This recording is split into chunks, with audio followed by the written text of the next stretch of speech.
Hey, Abraham. I can't believe I'm here. But anyway, I've been following your teachings for about 3 years, and in those 3 years, I've manifested some spectacular things. But the question I have right now is that, let us say I'm trying to manifest something and I want it to come really quick, okay? And let us say that because you want it to come really quick, you're aware that it isn't coming really quick, so you're shooting yourself in the foot by wanting it to come really quick. Because your awareness that you want it to come quick brings forth your awareness that it isn't coming quick, which holds you in a vibrational discordant to what you want. So isn't it interesting? The quicker you want it, the slower it comes. Okay. Now, let us say...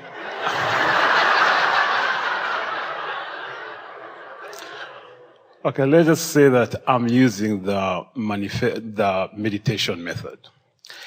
Is it more effective for me to meditate by getting into that meditation state and completely shutting down my thought process, which I can do? Or let us say I want to manifest Jerry and Esther's monster bus. Is it better for me to get into that state and visualize that bus and think about it and feel extremely joyous while thinking about it? Is that a more effective way of bringing the bus in, or is it better for me to just shut down my mind and just think about nothing? Well, it's a perfect question, and we're going to give you the perfect answer slowly. The answer to that question depends upon you. And what we mean by that is, if whenever you think about having something wanted, if it makes you aware that you don't have it, then the more specific you are, sometimes the more specifically resistant you are.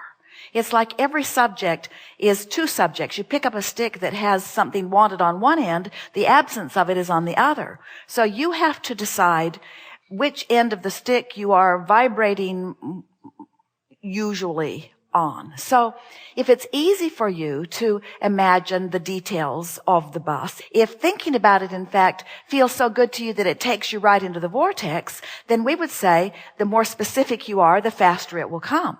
But if thinking about it reminds you that you don't have it, then the specifics of it slow you down. So that's why it's a sort of molding thing. The answer to the question is, be as specific as you can be while still feeling good.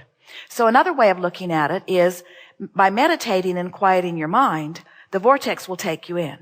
So once you are in the vortex feeling good, now begin pondering this desire.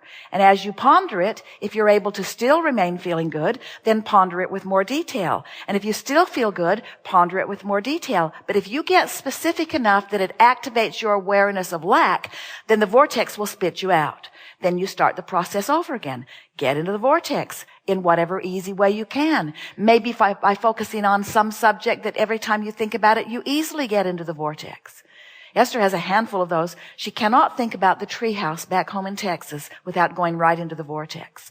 And it's funny because she doesn't think about being in the treehouse. She thinks about the people who were building it and the joy they felt while they were building it. She had far more joy in the building process than in anything that she's done in the treehouse since then.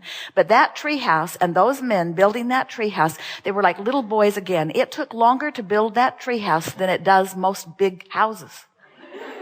Because they were having so much fun, they never wanted it to end.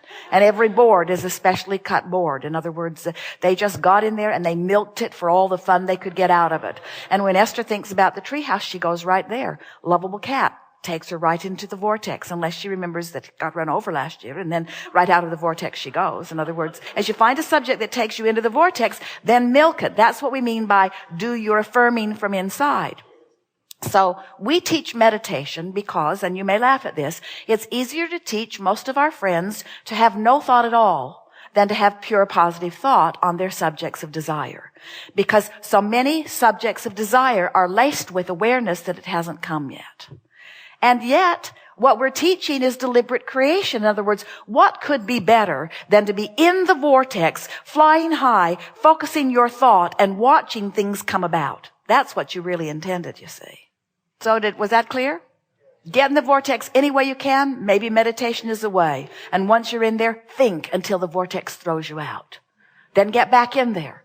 And then think until the vortex throws you out. Until you show yourself that you are able to be a specific thinker of specific things wanted.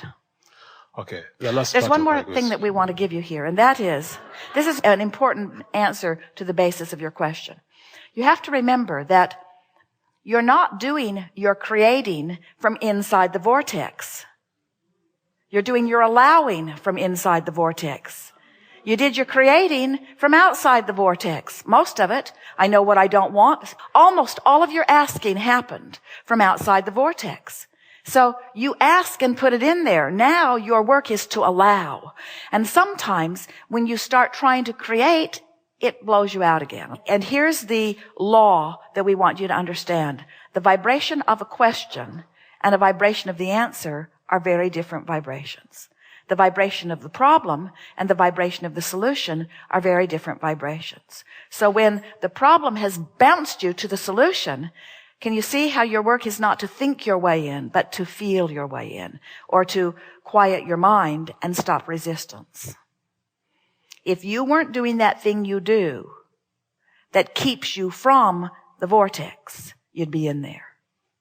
And that thing you do is thinking thoughts that are resistant to the vortex. So meditation, easy way in. Appreciation, easy way in. Chronic appreciation would hold you in the vortex. Chronic meditation would be a very boring life. Okay. I know source. I know I'm source. I mean, I know I'm perfect. I also understand the law of attraction. That which is alike unto itself is added. What I need more clarification about is that what is the exact difference between those two? How do they relate? How do they... Okay, I know law of attraction is like gravity. It's a law. But I mean, what is the real separation between source and law of attraction? Well, law of attraction is an across-the-board law that responds to all vibration. Source is a vibration. Law of attraction is responding to vibration. So that's why we say, as you explore here in the contrast of your physical world and you expand, source takes that expansion and holds the vibration of that expansion. Then law of attraction responds to that vibration, and that's what fleshes out the vibration and makes it the manifestation that then you call real world. So the difference between law of attraction and source is that source is a vibration that law of attraction responds to. Is there such thing as which one is more powerful? Well, the law of attraction responds to a vibration that's offered, and we like the direction of your question because all that has been lived has culminated into this vortex of creation that you are right now calling source.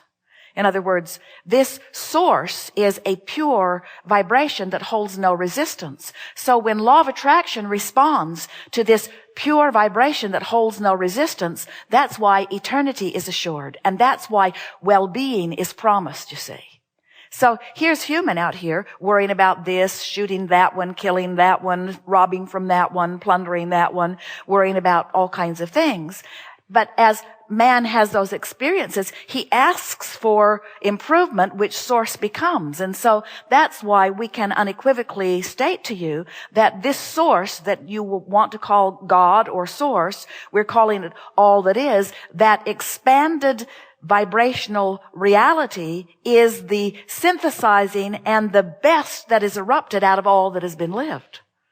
Ooh, it's so powerful. That's why we can stand here and assure you that well-being is the order of your universe, and that while as a human you can temporarily pinch yourself off from it, that the well-being of all that is and the well-being of your planet is assured, because when you ask, it is given. And there aren't enough of you, even though it's all of you, there aren't enough of you in physical form to pinch yourself off simultaneously from that which is source to do any real damage to this well-being that is promised that source has become. In other words, that's old news anyway. Over here is where life is, you see. That's why we never worry about your planet becoming deteriorated or it disintegrating or life becoming less, because it defies the laws of the universe. The contrast makes it become more. And even no matter what the state of it is that you all might be examining and calling, look at the way life is, we say, whatever is the state of being that any of you are looking at, it's old news. And that old news has produced new, better news that source is a vibrational equivalent to. That's why you must know your planet is not in peril. Thank you, Abraham. Did we get there? Absolutely.